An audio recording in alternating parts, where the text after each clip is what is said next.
Hello, Liberty lovers. It's Justin Merrill, March 20th, 2011. I'd like to experiment with an idea I had of starting off my videos with a word of the day or quote of the day, usually pertaining to economics or politics.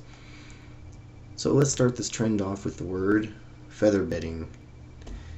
Feather bedding is a practice of hiring more workers than is needed to complete a job, or restricting the output of the workers, or just general make work, kind of pointless, unproductive work.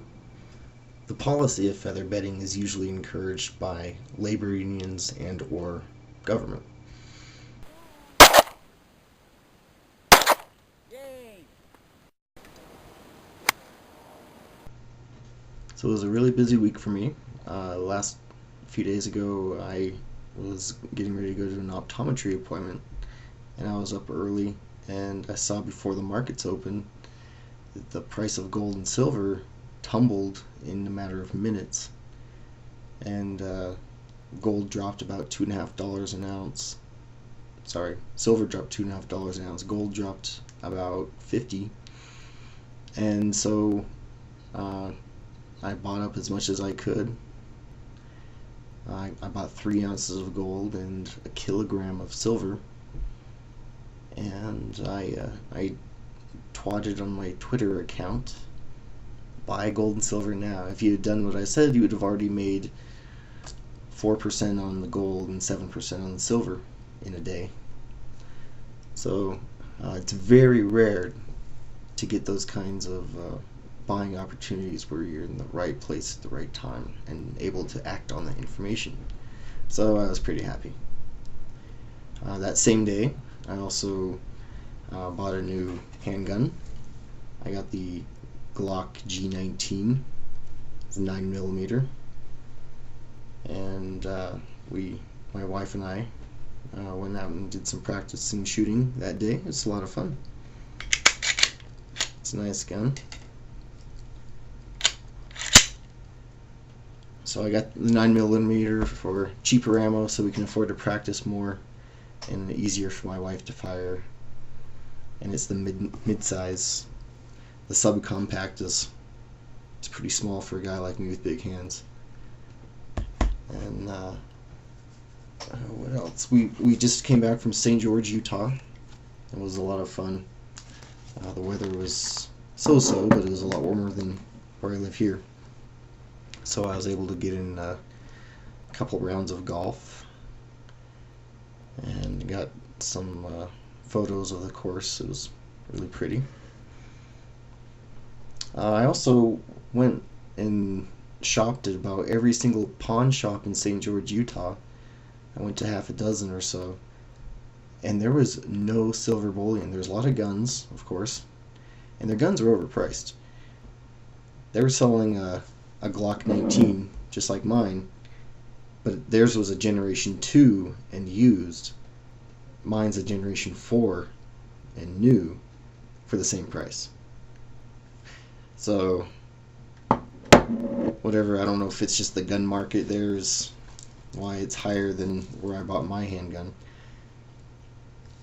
But I did run into the only place that had silver.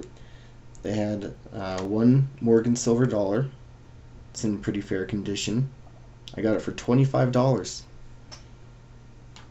Those are selling for about $40 right now, so I got a good deal on that. And then at the same time, same place, they had these Canadian Centurion commemorative coins for the parks from 1885 to 1985. I guess Canada was the first country to have national parks, and it has a moose on the back. I was very cautious about buying it because this doesn't show the fineness or the weight on the coin. When you buy silver, you don't want to trust normally, unless it says 0.99 fine silver and then 1 ounce or something on it, whatever the weight is. And this strangely does not have it. It came with the case and everything, and it's definitely from the Canadian Mint. but for whatever reason they didn't put that on there. So I did some napkin math, and he told me it was 23 grams, which is about 0.8 ounces. 1 ounce is 28 grams. And I did some math and thought, well, even if it's only half silver, that's still below melt value, because I bought it for $15. So I did some math and thought, and this is in brilliant uncirculated condition. I got 2 of them. He had about 8, but I didn't feel like buying all of them because I was afraid, and of the risk that as I just mentioned, not knowing the fineness of it. Well, it turns out I did get a great deal on both the Morgan and the Canadian mooses, because they have about 0.4 grams, a little over 0.4 grams of silver, or 0.4 ounces, sorry. So, like I said, I got a better than melt value price for the coins.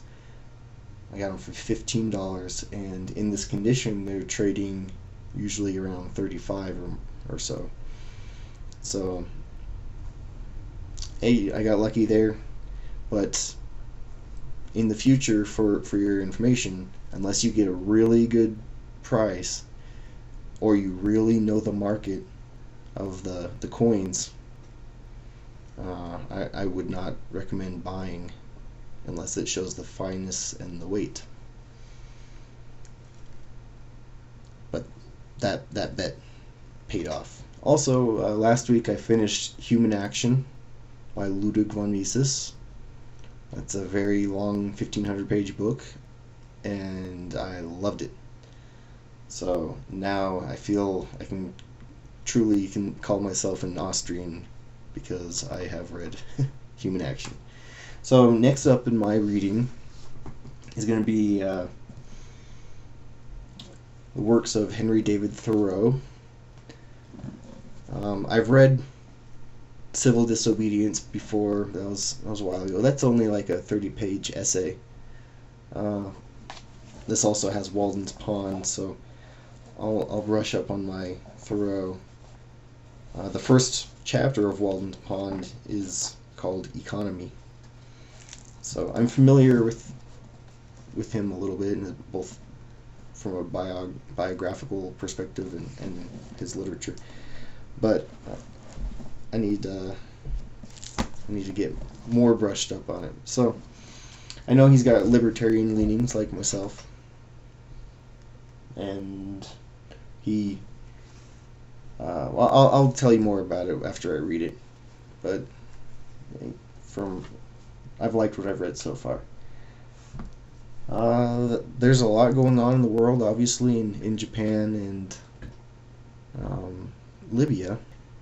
So with everything that's going on in Libya, I'm going to do another video on the economics of war and how I feel, or why I think capitalism promotes peace and prosperity. So I'll make that video probably tonight. So until next time.